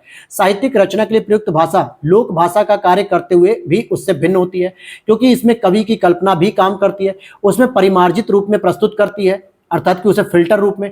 विद्वानों का अनुमान है कि जब से संसार में साहित्य का सृजन आरंभ हुआ है तभी से अलंकारिक भाषा प्रयोग में लाई जा रही है, और संसार का प्राचीनतम ग्रंथ ऋग्वेद तथा आदि महाकाव्य रामायण इस बात के प्रत्यक्ष प्रमाण है। तभी से देखेंगे आप ऋग्वेद और महाभारत वगैरह में या रामायण में बहुत ही अलंकारिक भाषा का प्रयोग किया गया है। दोनों रचनाओं में अलंकृत भाषा के उत्कृष्ट उदाहरण मिलते हैं। संसार के समस्त कवियों और साहित्यकारों ने इसी प्रवृत्ति का अनुसरण किया है।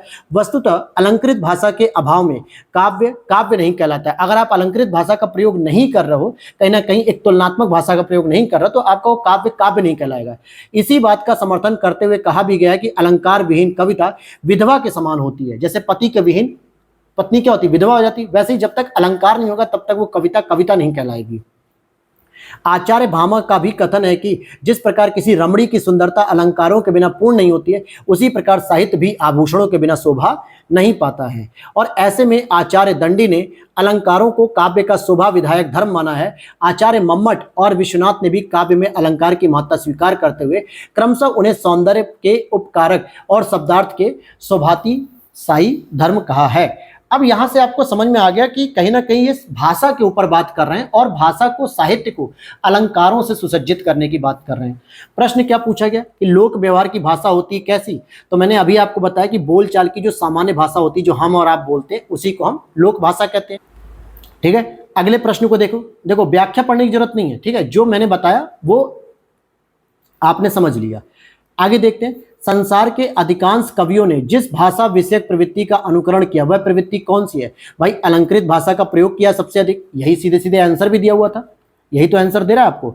अब कह रहा है कि शब्दार्थ के शोभातिशायी धर्म अलंकार के समर्थक कौन है? अभी आगे आपको लास्ट लाइन में मिला था विश्वनाथ के बारे में। क्या लिखा विश्वनाथ जी के बारे में? आचार्य मम्मट और विश्वनाथ ने भी काव्य के अलंकार की महत्ता स्वीकार करते हुए क्रमशः उसे सौंदर्य के उपकारक और शब्दार्थ के शोभातिशायी धर्म का है। तो ये किसने कहा? आचार्य मम्मट ने भी कहा और विश्वनाथ जी ने भी कहा। ऑप्शन में आपको मम्मट नहीं दिया हुआ था तो हमने विश्वनाथ जी को ले लिया। फिर यहाँ पे अगला प्रश्न है, साहित्यिक भाषा और लोक भाषा में एक प्रमुख अंतर क्या होता है? कि साहित्यिक भाषा परिमार्जित होती है जबकि लोक भाषा अपरिमार्जित होती है, यानी कि फिल्टर नहीं होती है, उसमें सही गलत उल्टा सीधा सारे शब्द चल जाते हैं। तो ये हो गया आंसर सही। अब चलिए दूसरे पैराग्राफ को देख लेते हैं।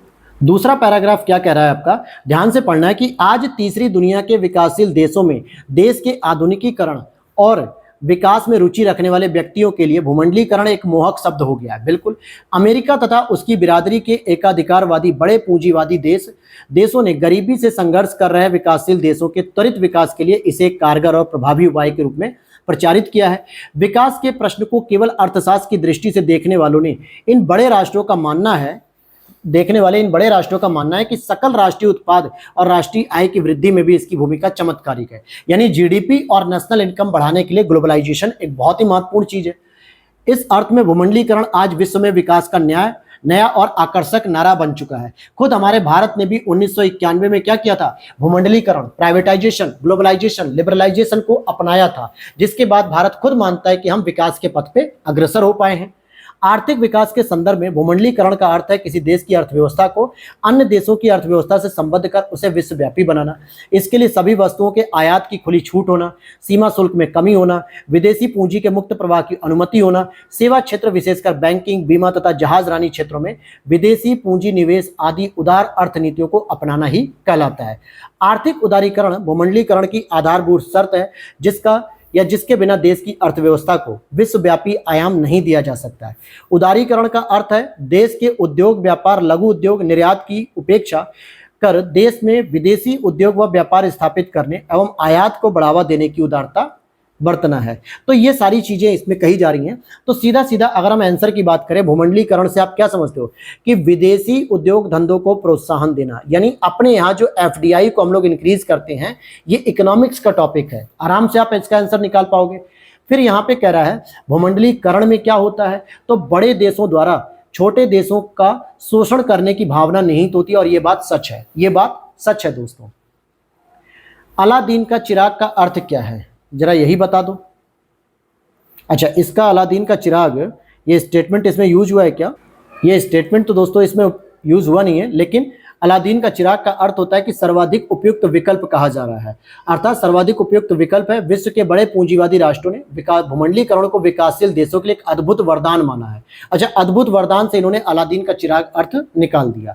अगला प्रश्न, इस गद्यांश का सर्वाधिक उपयुक्त शीर्षक क्या होना चाहिए? भाई भूमंडलीकरण पे तो सबसे ज्यादा फोकस है, तो इस पे सीधे सीधे आप भूमंडलीकरण कर दो, ग्लोबलाइजेशन पे। उसी के तो परिणाम बता रहा है कि आर्थिक उदारीकरण हो गया और बाजारीकरण हो रहा है, जीडीपी बढ़ रही है, नेशनल इनकम बढ़ रही है। जब उसके परिणाम ही बताए जा रहे हैं तो आप भूमंडलीकरण को आसानी से चूज कर सकते हो। अब यहाँ पे 72 से 75 तक के जो पैराग्राफ्स हैं, इसे आपको सेल्फ करना है, खुद से ही करना है, ठीक है। अब यहाँ पे हम बात करेंगे क्वेश्चन नंबर 76 में। अब यहां से शुरू करते हैं, निम्नलिखित में से कौन सा शब्द सदा बहुवचन में प्रयोग होता है? ऐसे कौन से शब्द हैं जो हमेशा बहुवचन में प्रयोग होता है? देखिए, शिशु की बात करेंगे तो शिशु का प्लूरल क्या होता है? शिशुओं की मृत्यु, जैसे होता है ना शिशु मृत्यु या शिशुओं की मृत्यु। भक्ति की अगर हम बात करेंगे तो भक्ति आपका क्या हो जाएगा? ये एक वचन में और बहुवचन दोनों में प्रयोग किए जाते हैं। पुस्तक या पुस्तकें हो सकता है, लेकिन प्राण की बात करें तो प्राण हमेशा बहुवचन में ही प्रयोग होता है, तो इसीलिए इसका डी आंसर हो जाएगा। महान व्यक्तियों में भौतिक वस्तुओं के प्रति पाई जाती है, वाक्य में रिक्त स्थान की पूर्ति बताओ। भाई जो भी व्यक्ति महान हो जाता है ना, वो भौतिक वस्तुओं के प्रति क्या होता है? निर्लिप्त हो जाता है, यानी वो उसके प्रति आसक्त होता ही नहीं है, उससे मुक्त हो जाता है, उसको उसकी चाहत ही नहीं होती है। अब महान व्यक्ति में आप साधु संतों को देख लो, कौन साधु संत ऐसा है जिसको मतलब कुछ को छोड़ दिया जाए अपवाद के तौर पे? आसाराम जैसे लोगों को, राम रहीम जैसे लोगों को छोड़ दो, लेकिन आप देखो ना, बहुत सारे लोगों को आप देख सकते हो। प्रेमानंद जी महाराज को देखिए, किसी चीज की उन्हें आवश्यकता है ही नहीं, मिला तो ठीक, नहीं मिला तो कोई बात नहीं, अर्थात निर्लिप्तता जिसे हम कहते हैं। तो भौतिक वस्तुओं से इनकी निर्लिप्तता हो जाती है, वो अलग हो जाते हैं उससे।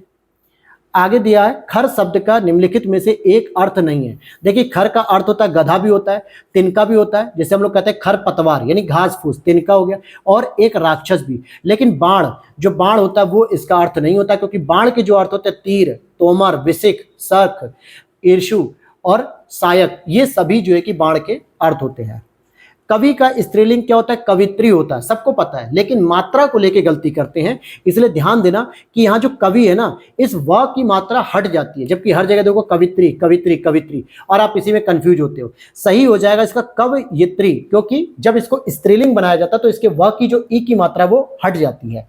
आंखों में गड़ना, जैसे होता है ना आंखों में गड़ना, यानी ये व्यक्ति मेरे को आंखों में चुभ रहा है क्योंकि ये बहुत ही ज्यादा मेरे खिलाफ है, तो इसे कहते हैं मन में खटकना या वस्तु को पाने की उत्कृष्ट लालसा रखना। तो आंखों में गड़ना दोनों चीजें होती हैं। अब देखते हैं शुद्ध वर्तनी वाले शब्द का चयन करो। भैया शुद्ध वर्तनी कैसे लिखी जाती है? पूजनी नहीं होता है दोस्तों, पूजनी नहीं होता है, पूजनी होता है। हम लोग क्या लिख देते हैं जल्दी जल्दी? पूजनी, तो ये गलत हो गया। कवित्री, अभी मैंने आपको बता दिया कि कवयित्री होता है, कवित्री नहीं होता, तो ये भी गलत हो गया। तदोपरांत नहीं होता है, तदुपरांत होता है, तदुपरांत होता है, ठीक है। लेकिन यहाँ पे अंत्याक्षरी, ये एकदम सही वर्ड दिया हुआ है, तो ये शुद्ध वर्तनी हो गया। आप यहाँ पे देखो लिखा हुआ भी है कि शुद्ध वर्तनी अंत्याक्षरी हो गया, पूजनी का पूजनी होता है, और ये तदुपरांत का तदुपरांत, जो मैं बता रहा था कवित्री का कवित्री। निम्नलिखित में से किस एक में कर्मधारय समास नहीं है? भैया किसमें नहीं है कर्मधारय समास है? देखिए, लड़का भूख से अधमरा हो गया था, तुम्हें अपना भला बुरा स्वयं देखना चाहिए, विवाह संबंध में ऊंच नीच देखना पड़ता है, उठो दिया बत्ती का समय हो गया है। ये कर्मधारय समास इसमें नहीं होता है। कर्मधारय समास का मतलब क्या होता है, इसको अगर आप देखना चाहोगे तो यहाँ पे लिखा हुआ है, देखो कर्मधारय का मतलब जो होता है, कहीं ना कहीं एक शब्द का दूसरे शब्द से संबंध होता है, जैसे भला बुरा, ऊंच नीच। लेकिन यहाँ पे उठो दिया बत्ती का समय हो गया, इसमें कोई स्टेटमेंट ऐसा नहीं हुआ है। और अगर पहले में देखोगे तो भूख से अधमरा, भाई भूख से तो आदमी आधा मरा हुआ हो जाता है, तो इन तीनों में आपस में संबंध होता है, जबकि यहाँ पे ऐसा शब्द नहीं होता है। उन्मूलन का विलोम क्या होता है? भाई अगर आप किसी चीज को उन्मूलित कर रहे हो तो दूसरा उसका रोपण करो, वृक्षारोपण करते हैं, या वनों का उन्मूलन होता है तो वृक्षारोपण हो जाएगा। वाकजाल का संधि विच्छेद क्या होगा? तो ये वाकजाल यानी कि ये व्यंजन में बदल जाता है, तो अगर आप देखोगे ए स्टेटमेंट यहाँ पर हो जाएगा, जैसे वाक प्लस ईस वागीस हो गया, वाकजाल वाकजाल हो गया। तो ये इसके एग्जाम्पल हो जाते हैं। निम्नलिखित शब्दों में से कौन सरिता का पर्याय नहीं है? सरिता मतलब नदी जो होता है। आप ध्यान से समझना, तटनी, निम्ना, तरंगिणी, त्रिपथगा। देखो त्रिपथगा भी एक नदी है दोस्तों, बस अंतर क्या आ गया, सरिता का मतलब हो गया किसी एक नदी का नाम नहीं बता रहा, बल्कि नदियों के ही क्या कर रहा है, समानार्थी शब्द बता रहा है। लेकिन त्रिपथगा किसको कहते हैं? ये आपको गंगा को कहा जाता है, गंगा को। तो गंगा क्या हो गया, एक नदी का नाम हो गया। जबकि सरिता का मतलब हो गया तटनी, निम्ना, तरंगिणी, निर्झरिणी, पयस्विनी, तरनी, स्रोतवहिनी, स्विनी, लहरी, अपगा, सरी, तरंगवती इत्यादि ये सभी नाम है। जबकि त्रिपथगा गंगा को कहा जाता है। रचना की दृष्टि से क्रिया के भेद कितने होते हैं दोस्तों? तो दो होते हैं बस, क्रिया, एक अकर्मक और एक सकर्मक। अब सकर्मक अकर्मक क्या होता है, ये कल भी आया था, यहां डिटेल से पढ़ लो। सकर्मक क्रिया उसे कहते हैं जिसका कर्म हो, अर्थात जिसके साथ कर्म की संभावना हो, जिस क्रिया के व्यापार का संचालन तो कर्ता से हो, पर जिसका फल या प्रभाव किसी दूसरे व्यक्ति या वस्तु या कर्म पर पड़ते हो। जैसे श्याम आम खाता है, इस वाक्य में श्याम तो हो गया कर्ता, लेकिन खा क्या रहा है दोस्तों, वो आम खा रहा है, जिसमें एक प्रश्न का उत्तर मिल जाता है। अभी कल मैंने बताया था ना कि शिशु या बच्चा सो रहा है, तो बच्चा सो रहा है तो क्या सो रहा है, ये थोड़ा होगा। लेकिन रेखा लिखती है तो क्या लिखती है, वो खाता है तो क्या खाता है, तो ये सकर्मक क्रिया होगी। लेकिन वहीं अगर आप देखोगे कि जिन क्रियाओं का व्यापार और फल व्यापार कर्ता पर जो है कि फल कर्ता पर हो और अकर्मक क्रिया कहलाती है। जैसे श्याम सोता है, तो इसमें सोना क्या होगा, एक क्रिया तो है लेकिन वो अकर्मक क्रिया होगी, क्योंकि इसका कोई परिणाम नहीं निकलेगा। य र ल व व्यंजनों को क्या कहते हैं, तो इनको अंतःस्थ व्यंजन कहते हैं दोस्तों। क्या कहते हैं, अंतःस्थ। और यहाँ पे अगर आप देखोगे तो ये अलग अलग तरीके के, जैसे अगर आप देखोगे ऊष्म व्यंजन की बात करें तो स ह, ये कल आया था, ठीक है। तो इस तरीके की चीजें हो गई। अब यहाँ पे आपको इंग्लिश का पैराग्राफ मिलेगा जो मैंने स्टार्टिंग में ही कहा था, तो जो कि मैं नहीं कराने वाला हूं। अब हम कल मिलेंगे आपको 2014 के सीसेट की क्लास से। वीडियो अच्छी लगी हो तो लाइक कर देना दोस्तों, चैनल पे पहली बार हो तो सब्सक्राइब कर लेना। मिलते हैं नेक्स्ट वीडियो में। Thanks for watching.